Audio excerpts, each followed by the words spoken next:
Hey y'all, welcome back to another video. So lately I've been just thinking about how much I've been through, and I was just sitting there thinking I've been through a lot. It made me think about how when people see me, they just look at the strength that I come with. They look at me, but they don't look at how I became me. They don't look at what I had to overcome to become me. They don't look at all that I've been through that has shaped me to be as strong as I am.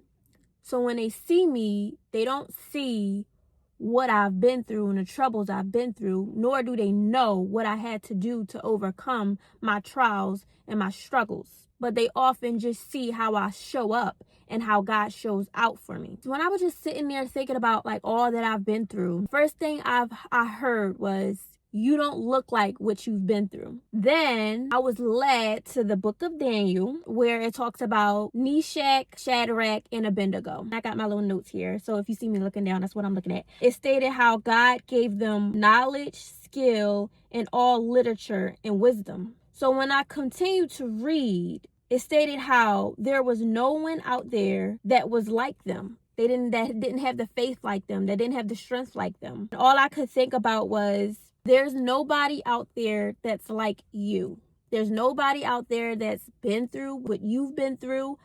Although you guys do have similar stories, everybody's story is different. Everybody overcame their struggles differently. Everybody handled their problems differently. I thought about how all that I've been through, I was able to persevere through it. And as I kept reading through the book of Daniel, it was stating how you persevered through troubles because you know God will deliver you. Which explains why, when I would go through all the things that I've went through, there was never a doubt in my mind that led me to believe that God wouldn't deliver me, that God wouldn't come through for me, that God wouldn't be able to uplift me. I've always had this knowing that no matter what I've been through and how bad it looked, God will always come through with me, and God is always in it with me. No matter how much trouble I got myself in, no matter how much struggle I've been through, no matter how bad my situation may have looked, I've always had faith in God. And because I had that faith in God, that was the very thing that God was able to use, which was my faith, that was able to get me through all that I've been through. And that's a story for a lot of people. You look back at what you've been through and you just take a look at how what you've been through should have took you out. What you've been through should have stopped you from praying. What you've been through, you should have gave up a long time ago. But because you kept the faith, because you kept going, because you had that knowing that God was going to deliver you, because you knew that God would never leave nor forsake you, because you knew that no weapon formed against you will prosper, because you knew the God you serve was never going to leave you, was never going to abandon you, was never going to allow you to fight the battles by yourself. Because no matter what we go through, God is always in it with us. He's always in the midst of it with us. As I kept reading, it began to talk about how, and me and these Bible names, I do not know how to pronounce his name, and I don't have time to sit here and try to figure it out. We're going to call him King Nebi. How King Nebi threatened to cast Shadrach, Meshach, and Abednego into the burning furnace. He wanted to cast them into the burning furnace because he was upset that they would not serve the God, the gold God that he was serving. So he got mad because they wouldn't bow down to his God and they were honoring our God, the one up in heaven. When the king got upset because they would not bow down and honor King Nebi's God, the king threatened to cast Shadrach, Meshach, and Abednego into the furnace, and they responded by saying, our God whom we serve is able to deliver us from the burning furnace, and he will deliver us from your hand. You already know that made the king mad. It made the king mad that instead of them serving the God he wanted them to serve, they begin to serve our God who art in heaven. So the king got upset and he commanded that the furnace be heated 7 times more than it usually is heated. And when I read that, it made me think about how when your enemies keep seeing you persevere. They keep seeing you get up after you've been knocked down. They get upset because you aren't doing the things of this world and you are serving God. They're trying to find ways to bring you down. They try to find ways to get you to stop praying. They try to find ways to get you to turn against God. So they begin to lie on you. They begin to try to pick little flaws within you just so they could go spread rumors about you or talk about how imperfect you are. You see, when people can't figure you out, they got to try to look for things within you. They got to try to find little flaws within you just to make their self feel better, because to them, you look perfect. To them, they aren't able to figure you out. To them, it just looks like you're living a perfect life and you ain't going through any troubles because you ain't going through what they're going through. But what they don't see is the tears you cry. What they don't see is the troubles you have. What they don't see is how you've been thrown with situations, but were able to overcome them. They don't see what goes on in the back end. They only see how you show up not looking like what you've been through. So that confuses them. So they want to try to throw dirt on your name. They want to try to figure out what flaws you have. They want to try to figure out how they can bring you down. They want to try to figure out how they can take what you have because they're upset because of the life you live in. And they're upset at the way God keeps blessing you. And they're upset at the way you keep persevering. And they're upset because they're not in your shoes. They're upset because of the light that God placed within you. They get upset. And when they get upset, they try to look at ways to bring you down. When they're upset, they go try to build up an army to come up against you. So after the king got upset because they wouldn't serve his gods or worship the gold image, he commanded that the furnace be heated 7 times more than it usually is heated. But listen to this. The flame was so hot, the fire killed the men who took them in the furnace. In other words, when your enemies try to plot and scheme against you, they end up falling in the very same plot and scheme that they tried to set for you.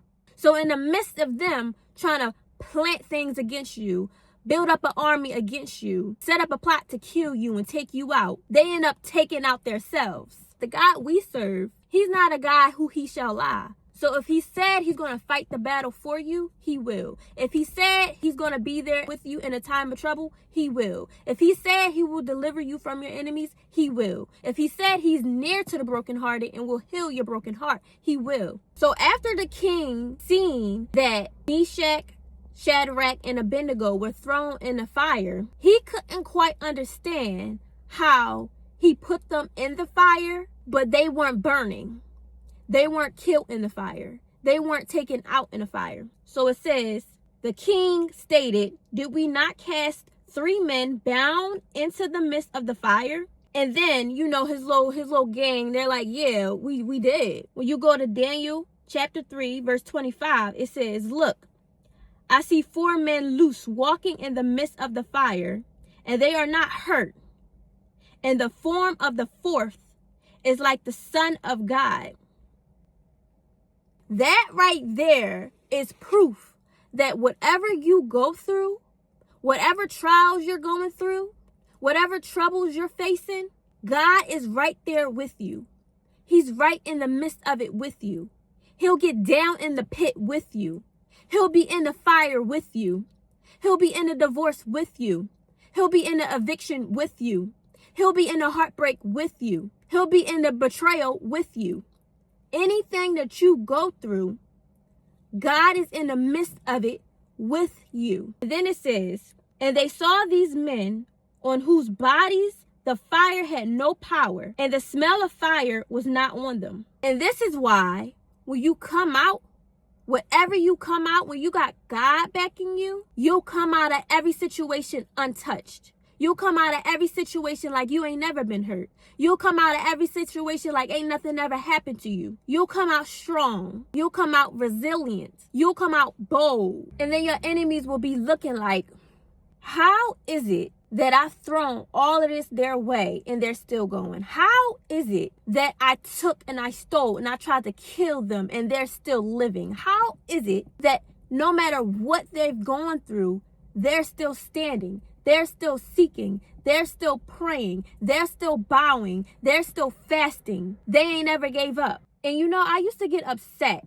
when I would talk to people or people would say to me, oh, you haven't been through nothing. Oh, you haven't been through what I've been through, so you don't understand. Oh, you never had any troubles in your life.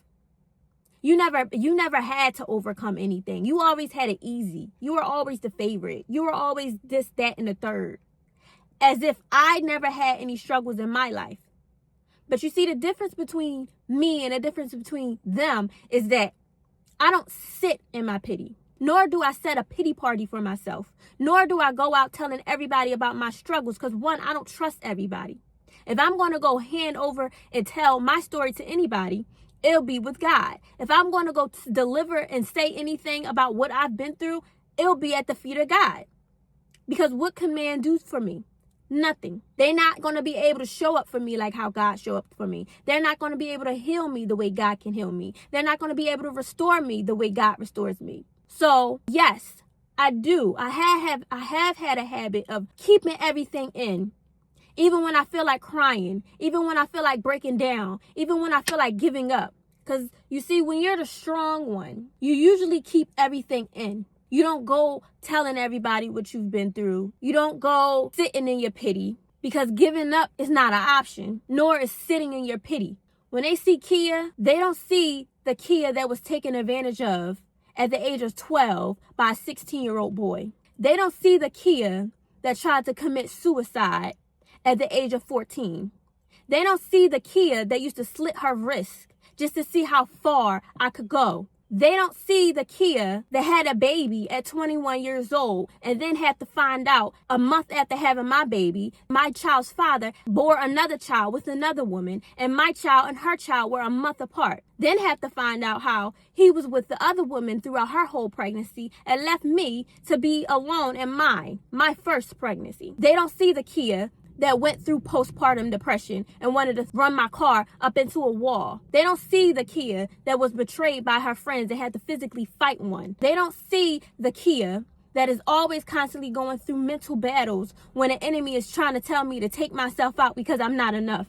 They don't see that Kia. They don't see the Kia that struggled to take care of her daughter. They don't see the Kia who grew up without a father because her father was taken out by a drunk driver. They don't see the Kia that never really had that motherly love, so she went seeking for love in other places. They don't see that. Why? Because when I show up, I don't show up looking like what I've been through. In the midst of all my troubles, God always made a way for me. In the midst of those suicidal thoughts, God sent his angels to come save me. In the midst of every trouble I've been through, God was always able to uplift me and keep me going. You want to know something? In the midst of me trying to figure out how I was going to afford Pampers, how I was going to take care of my daughter, how I was going to pay for food because I was on my last $10 that I had to save to keep me throughout the week, I remembered the promise that God made to me when I was pregnant with my daughter. When I was pregnant with my daughter, after I took the pregnancy test, and I was on the floor crying in the bathroom, and I was sitting there trying to figure out how I was going to take care of myself. How was I going to be strong enough to take care of a baby? How was God going to forgive me for getting myself into this situation and about to have a baby out of wedlock? I was sitting there and all of these thoughts was coming against my mind. In the midst of me having all of these thoughts, God had to stop me in my tracks, and he had told me, although you are in this trouble, I'm not going to leave you in it. I'm right here with you in it, and I'm going to supply every need that you need. And from that day forth, when I didn't have the Pampers, I would get a call. I got calls from my grandma. Oh, I'm going to send some Pampers to Walmart for the baby. Just go pick them up. When I didn't have any food, my mom would just randomly call me, telling me to come get some money to go get food. Or my grandma would call me, oh, Kia, come shopping with me. Every time I had that thought of, how is this going to happen? How am I going to make this work? God was always able to send people my way to come help deliver me. There was times when I literally had no money with a baby. I would check my account, $1,000, $100, $2,500. And I'm looking like, where did this money come from? Where did it come from? And it always makes me want to cry, because it's like, even when God should have left me, he never left me. Even when he should have took his hand off of me, he didn't take his hand off of me. Even when I didn't deserve his grace or his mercy, he still graced me. He still blessed me. He still showed up for me in the midst of my disobedience, in the midst of the heartbreaks, in the midst of the betrayals, in the midst of the struggle. God was right there with me. God is never going to let you go through anything in this life by yourself. It is your faith that is going to deliver you. It is your strength in God that is going to deliver you. And because you don't show up looking like what you've been through, you're not going to be liked. And a lot of times people will get jealous of your struggle. Even if they did know what you were going through, they would get jealous of that. Why? Because they can't quite figure you out. They can't quite understand how you've overcome something that they've been struggling with for 20, 30, 40, 50, 60 plus years. And not only that, they don't like the light that God has placed in you. They don't like the fact that your aura attracts people, and your aura attracts the right people who are aligned and connected to your destiny to help you, prosper you, grow you. So they get jealous, they get envious. But all jealousy is, all that is they really like you. They really want to be your friend. They really want to be closer to you. But because they don't like the light that's within you, because they don't like the fact that you show up not looking like what you've been through, because they see that you persevere through everything, you have something that they lack and they want it. That's why they try to steal, kill, destroy, plot, scheme, lie. They try to throw little tactics your way, but only if they knew exactly what you've been through. If only if they were in your shoes to understand where that strength comes from and who gives you the strength. And a lot of times people will get jealous and envious of you, but if they were in your shoes and they had to go through what you went through, they would have gave up a long time ago. They wouldn't even be strong enough to get through what you're going through or what you have been through.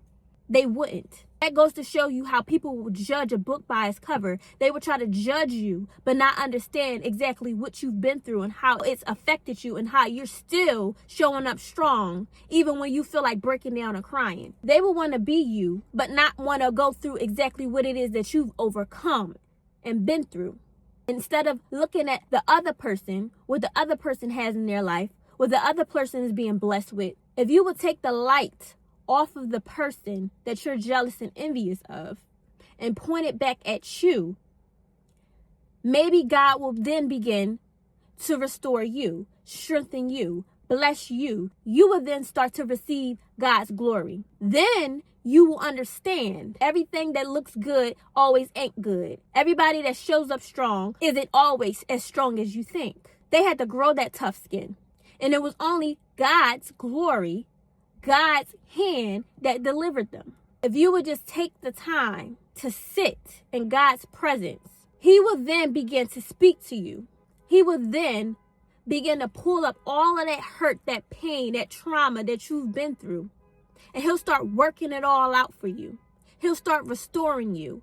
He'll start giving you perseverance. He'll start giving you discernment. And as I kept reading through the book of Daniel, I came across a scripture that said, "Blessed be the God of Shadrach, Meshach, and Abednego, who sent his angel and delivered his servants who trusted in him." So that goes to show you, sometimes the only God people see is the God that's in you.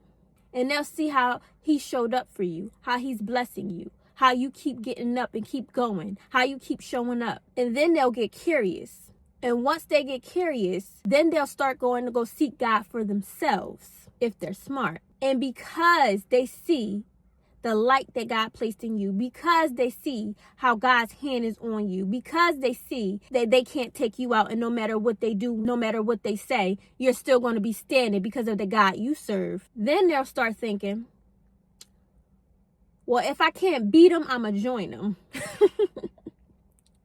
If you can't beat them, then join them. Then because the way God keeps showing up and showing out for you, they'll start to go seeking. They'll start to go praying. They'll go start to read their Bible and get in their word. then God will start to heal their heart, mend their heart. He'll start changing their heart. And this right here is why you should pray for your enemies. And even when when you feel like your prayer isn't working and God isn't hearing you, you just give up because you're just like, I've been praying for this family member. I've been praying for this friend. I've been praying for my marriage. I've been praying for this relationship. You never know when God is going to answer that prayer. You never know when God will begin to work with them and change their heart posture. You never know when God sits them down and starts speaking to them. You never know. So don't stop praying for that family member. Don't stop praying for your enemies. Don't stop praying for those who betrayed you. Don't stop praying for them. Because the same way God forgives you of your sins and work things out for you, even in the midst of your disobedience, and even in the midst of your sin, even in the midst of your troubles, same way he'll show up for you, even when we feel like we don't even deserve it. It's the same way he will show up for them as well. You're sitting there and you're wondering, God, when are you going to heal my husband? When are you going to change his ways? When are you going to change my mom? When are you going to change my grandmother? When are you going to show up in this relationship? When are you going to fix it? When are you going to mend it? And then just like that, God will sit them down. God will start working with them. A lot of the times, the friendships, the family member, sometimes you need to be isolated just so God can have you by yourself. Because a lot of times we have too much going on. It's too much distraction. It's too much noise. God needs you by yourself so he can start working things out. So he can start strengthening you. So he can start pulling things deep within you and start curing you, start healing you, start mending you. So now when I come across people who are jealous of me and envious of me and wants to talk about me and slanders my name, and I don't get upset anymore. I don't get upset at all. I start praying. That's what I do. I start praying because I know the same God that delivered me will deliver them at God's appointed time. And it gets tricky with family, you know. Family be the main ones that will hurt you. It's always the people closest to you that will hurt you. Always. It might look bad now. You might have to separate from the family now. You might have to step away from the friendship now. You might have to walk away now. But just know that God is going to work everything out for your good. When it's time for him to work with that family member, that loved one, whoever it is, when it's time for him to start working through them and restoring them, he'll do it. He'll make it work. He'll fix it. He'll restore it. He'll cure it. Don't lose hope yet. And when you come across people who look at you and they can't quite figure you out, and you can sense the jealousy and the envy and the hatred coming off of them, don't get mad. You want to know why? Because when they see you, they see strength. When they see you, they see the hand of God on you. When they see you, you don't show up looking like what you've been through. And that is a gift.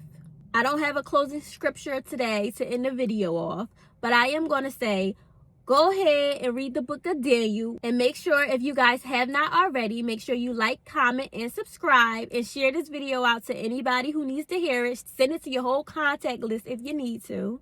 And I will see you guys on my next video.